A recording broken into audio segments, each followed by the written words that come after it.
I'm Victoria Dolci, and I've been a published illustrator for 40 years. Constantly drawing, and I just drew and painted with reckless abandon, whatever, without any preconceived notions of how things should be. And then I grew up, I went to college, I got an art degree, and I got a job. I was an illustrator for newspapers and magazines, and I was an art director for the Florida magazine. And what all of that had in common was that there was always a problem to be solved with the art. How am I going to illustrate the story? There's always a product to be sold. How can I best design this so that I can sell the product? And that way, it was fun and it was creative, and I loved it. I really enjoyed it. Um, and then I retired, and last year, and I said, it's time for me. I'm 70 years old. It's time for me to do the kind of art that I want to do. So I started painting, and um, it's been a very interesting process for me to work with paint because I'm used to doing design and illustration, but I do it digitally. So I started out doing the art, and I would paint things and I would scan them in, and then I would work in Photoshop. And lately, what I've been doing is I've been wanting to get back to having more fun with it. So I'm more into the abstract, non-objective type of art, where I take art and I work with it with my hands, with different tools on the canvas, and I find that this has been a very spiritual process for me because there's an interaction between me and the paint and the canvas that when I put the art on the canvas, I wait. And I wait to see what the art is going to tell me, what the paint is going to tell me. There's a story that hasn't already been told. And for me, that's very freeing.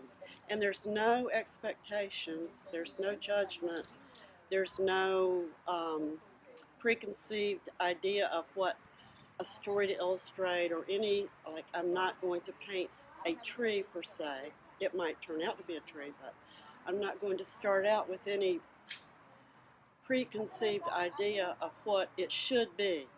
And so for me, I said in my ID statement, as I create the art, it creates me. And, that might sound a little cheesy, but it really does. For me, it's about getting back to that childhood freedom of painting without expectation. And that's so where I want my energy to be, to wait and to see what is going to happen. The universe, everything is energy. And the energy is not fixed, it's fluid and malleable, it's changeable. And so when I allow, I call it the art of allowing art. So when I allow the art to show itself to me, then I feel like I'm in that zone of possibilities, where everything is possible. So I saw that image in my head. I saw a big pink elephant, and I did it in pastels, and then I took a photo of it, and I scanned it into Photoshop, and I started working with it in Photoshop. And the elephant is a symbol of power, and I thought this was right around the time of the Pulse shooting, and I thought to me, it felt very appropriate to be there and to be doing that, because we are powerful beings, way more powerful than we even realize ourselves. And so that's one of my favorites. And I love Echoes of Hanu. It has sacred geometry embedded in it, and um, there are many, many layers of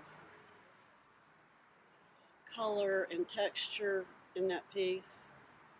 And I love my abstracts too. There's a different feel to the abstract. It's a feeling of I just did one I called Quantum Rainbow, and it's the rainbow has to do with, well, it has several meanings. Of course, it's the symbol of gay pride now, but it also has to do with, as we ascend, we turn into a rainbow light body. And so I really love that idea, and I love learning about quantum science. And so the quantum rainbow has the whole spectrum from pink to blue, purple over on this side. And then it has what I saw at the quantum level inside the rainbow it's very fun and playful and colorful. So I love that about it. Leave your expectations at the door. Don't try to make it look a certain way. When I worked for the Orlando Sentinel and the Greensboro Daily News and Record, I can't tell you how many editors and writers would come up to me and say, I could have been an artist. I could have been an artist if just my parents did this or some teacher did that. And I thought to myself, wow, I guess I was really lucky that I didn't have any of that to, negative talk. Um, so I would just say if it's not fun, don't do it. Do what you enjoy. Don't expect anything. Use simple tools. I did one painting entirely without a brush. I did it with a roller and like a piece of wood, and um, I used some tissue, and I used my fingers and some other cool stuff. I just look around the house for things that might leave a certain texture or impression. So it's fun. I'm like a child again. I even wrote a quote that says, I became like a child. I entered the kingdom of heaven, and yes, there is a Santa Claus. You're welcome. Thank you so much, Victoria. Is there anything that you wanted to tell the folks who are inspiring to paint or be artists? I would say do it. Do it. Don't wait until you're 70 to start doing it. Do it now, and do it at the level that you feel comfortable doing it, and just enjoy it. And again, don't have expectations.